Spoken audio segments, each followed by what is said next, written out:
Hey guys, what's up? It's me here, Jay Pineapple, and I'm back again for another video, and this time I'm going to be unboxing and reviewing the Star Wars Black Series Kit Fisto from the new Attack of the Clones type wave. Is it Attack of the Clones? It's sort of that, right? It's pretty much of this big prequel wave that Hasbro has just released. I found this whole wave on the pegs at David Jones of all places, which is pretty much just a department type store in Australia here.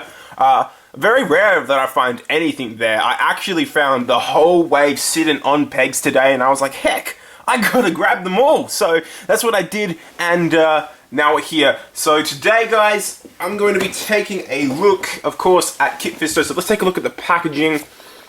First of all, we'll take a look at him, Kit Fisto, right here. Nice looking piece, actually, right off the bat. It's got this nice green lightsaber. So here it is, of course, picture of Kit Fisto. Boom. It says Kit Fisto here, 4+. 1 egg choking hazard. This is just a safety label, okay? Doesn't mean it's actually for people 4+.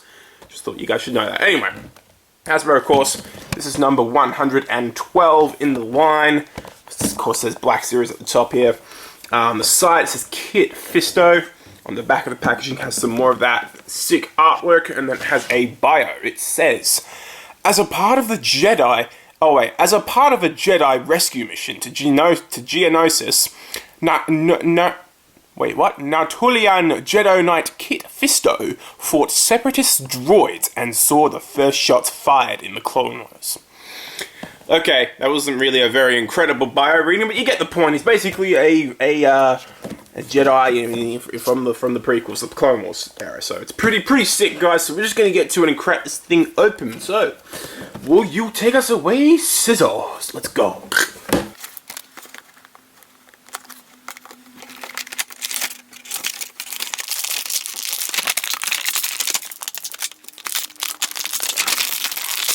Alrighty, there's the figure.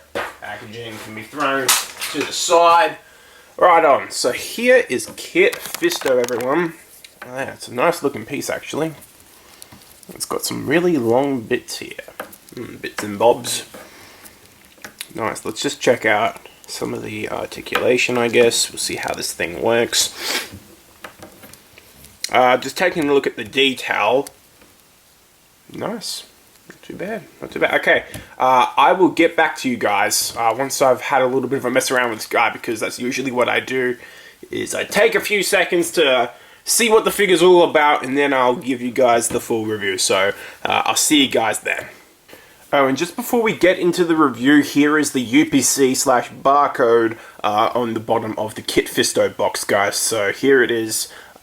So if you guys want to go ahead and find this at your local stores, here you go. Here's the UPC type thing. So there you go. So here is the Kit Fisto figure out of the packaging, guys, and I gotta say, it's a lot of familiarity here with the figure that we just unboxed the other day, but I also got to say that there are some things about this figure that I also do like that are specifically unique to this figure as well. So I will say, right off the bat, I do not know the Kit Fisto character very well. Like Plo Koon the other day, I didn't know him very well. I've since sort of educated myself on Plo Koon a little bit more, so I think I will still need to do that for Kit Fisto as well. But I'll be looking at this from a purely just a figure standpoint. So that's pretty much what we're going to be doing in this review. So in terms of accessories for Kit Fisto here, he comes with this little green lightsaber, guys. And I think, honestly, this is a pretty cool lightsaber. I do like it. This is one of my first green lightsabers, actually. That's a fun fact, actually. This is my first green one, and I think Hasbro did a good job. This is very similar to the Plo Koon lightsaber in how it's very easy to be popped in and out. You can see this one also has those 3 indents that the Plo Koon saber has as well, and that actually makes it much easier to pop in and out. But having a look at the hilt itself, I reckon this hilt has been painted very well, painted and sculpted both very well. It has a bit of, a bit of red paint there to sort of symbolize that little button, and then you have the little black grip around here, and even these little bits and bobs that are sort of just sculpted on here. I think it adds to the whole not necessarily realism, but like just sort of a bit more of detail onto the actual hilt itself to make the saber unique to Kit Fisto. And speaking of Kit Fisto, here is the figure itself. The hilt does attach to the belt here, so you can do that like this. So you see this little knob here, you can just sort of poke it in like that, and it does sort of stay, but it won't really, you guys can see it does sort of pop off, and it will kind of do that very often. Unfortunately on this one it's not very stable. Of course when I put it on camera it's going to stay, but it's not really very secure. It's not very secure on there, guys, believe me. Taking a look at the figure itself, it is a pretty nice looking figure. Let's just get this box out of the way. So, yeah, it's a nice looking figure, guys. Take a look at the big bulby, like, these big glossy black eyes, and then it has some of this, like, green, dark green / like kind of blue mixed in with each other, and it's got like some sort of brown wash. It's a really, really intricate and unique sculpt for a head, and I think Hasbro did a phenomenal job with this head sculpt. I really think they did a great job with this head sculpt. This is really the standout part of this piece, and just take a look at it compared to some shots of Kit Fisto, and I do think that this does. It does look like a pretty faithful representation of the character. Even though I don't know this guy too well, he does still look like he should, I don't think there's anything very glaring about this figure that really makes me believe that it's a bad figure in particular, because, even though it's a lot of reuse, it's pretty much the same as Plo Koon right here, but it's got like a different belt, of course, and different boots down here as well, but it is pretty much just the same thing, except it's green and has different hands and stuff. But it's still a smart reuse because it's good. It works well for this character is what I'm trying to say. And taking a look at these boots here that I mentioned, they wear a different sculpt, so it has like these sort of things. These sort of like, what are they called? Like straps going across the top here, across that little peg. I do kind of wish that Hasbro went towards pinless joints on their figures. I do think that should be the next stage, is trying to make all the joints pinless. But other than that, I think it still is a really nice looking piece, Let's take a look at this belt. It has some silver and a bit of gold inside the middle there. It's pretty cool. Let's just zoom in real close here to the belt. That's a really nice looking belt. I can't really see any big paint mishaps on the belt here, which is a good thing. There is a bit of a paint splotch here on my face here. I'm not sure if my camera's really going to pick it up because it's really minuscule, just a little bit of a black streak, but honestly, it's not bad. This is sort of like a really, I don't even know. What type of color is this, guys? Let me know in the comments below what you think type of color this is. This is not quite like a brownish type color. It's more like a tannish, like gray type color. I don't know. Like this is more like grayish white, and this is like more of like a darker type color. It's a bit like, it's kind of like the brown, but like it's a bit lower. So it's like a really dirty gray type color. It's good. It's a good color. I like it. I think it fits the character well. Oh, I like these little straps on the little ends of the hair here. That's pretty cool. Check out this. Yeah. So it's got like a gripping hand here, and it's got sort of like a force pushing type hand on this side, which is pretty cool. Very nice figure. There's not much they really could have done to mess this figure up. It's a pretty good reuse, honestly.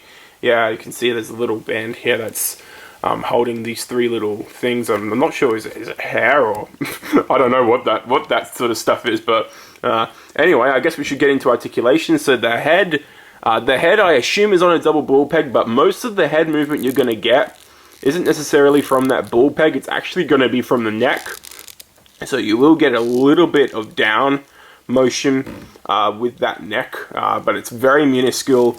Not much in the way of looking up due to just how big the hair is, and really not much looking side to side. Like, you're kind of pushing it when you're looking side to side like this, you know. You're kind of pushing it, which is a little bit unfortunate that you can't really move the head that much on this piece. But it's still, the head sculpt looks great, so I don't have any complaints or issues with the head sculpt. It's just, I just wish that it moved around a bit better, I guess. I don't really know how they could have helped that issue, but anyway, arms fully rotate. And again, this because of the sculpt here, it does sort of cause the arms to move on an angle, and then they move outwards that much. So not too bad. Let's see, is there no more than that? No bicep swivel, single hinge at the elbow. It's a bit more than 9 degrees, and then there's a swivel at that elbow, also swivel, and a horizontal hinge at the wrist. It's actually on both wrists, just in case you guys wanted to know. So it's pretty good. Articulation there, swivels, pivots, left to right, crunches forward, not that much at all, crunches back a bit better, swivels, I think, I'm not going to repeat myself, did I? I think I just did. Anyway, legs kick forward a decent amount, there's a thigh cut, pretty good, double hinge at the knee, let's see, can he kick his own ass? Ding! Yep, kick his own ass, easy. Let's see here, the foot hinges backwards, it hinges pretty far forward. No, actually that's not pretty far, but it's a decent hinge, you know. It's better than Plo Koon's in my opinion. And then there's an ankle rocker at both parts of the feet. And peg holes along the feet, I should mention, they're in a very weird spot though, those peg holes. They're usually way at the back on the heel, but those are like at the front. That's a bit weird. But yeah, not bad at all, guys. Let's just grab out the hilt and stuff, and then we can do a bit of a, I don't know, like a size comparison or something. Yeah, Kit Fisto's ready for action. Alrighty. Oh, did I mention he has butterfly joints? Yeah, he has butterfly joints that move forward and backwards a little bit as well. Yeah, not very well actually, because the robes kind of hinder it, but you know what I mean. Kind of moves forward a bit and it moves back as well, so not too bad. But anyway, back to the size comparisons. So let's just get straight into it. Alright guys, so here's Kit Fisto compared to Plo Koon right here. They share the same body mold. He's going to fall down. Thank you very much, Plo. Making me look like an idiot again on camera. Okay, and we also have here Count Dooku to compare to as well. If Dooku's now going to make me look like a fool as well. Come on, Dooku! Alright, and these three all look really good next to each other. I could definitely see these two teaming up on Dooku. So here is Plo Koon compared to Tommy right here, White Ranger. And then we got here the Ranger Slayer, Evil Kimberly right here. Not too bad between these three, not too bad at all. And here's Kit Fisto compared to Zayra, I believe, from Overwatch. And this Pharah figure, which probably won't stand up anyway. It always stands up for the video, but anyway. There you go, there's Kit Fisto compared to some Overwatch stuff. And finally, here is Plo Koon sitting next to, or standing, I should say, next to the Executioner from Marvel Legends. And it is obviously a lot taller than Kit Fisto. I guess it's sort of a different series, but you know what I mean. He's a lot taller than Kit Fisto right here. So there you go, guys. That is the Star Wars Black Series Kit Fisto action figure reviewed for you guys. Overall, I do like this thing. I really do like this figure. I think the best part about this figure is by far the head sculpt. It does look pretty cool. It looks like Kit Fisto, and I don't know what else to say. I mean, the paint's pretty good on the figure. It's a reused mold, but it works well for the figure, and that's what I want to say. You know, it's a good Jedi, and I think this look for Kit Fisto, you know, it works. I think it definitely works. So that's my review. Rating, let's do a rating out of 10 for this guy. I would give this guy an 8.5 out of 10, guys. It's a nice piece, and I recommend you pick him up, especially if you do like Kit Fisto.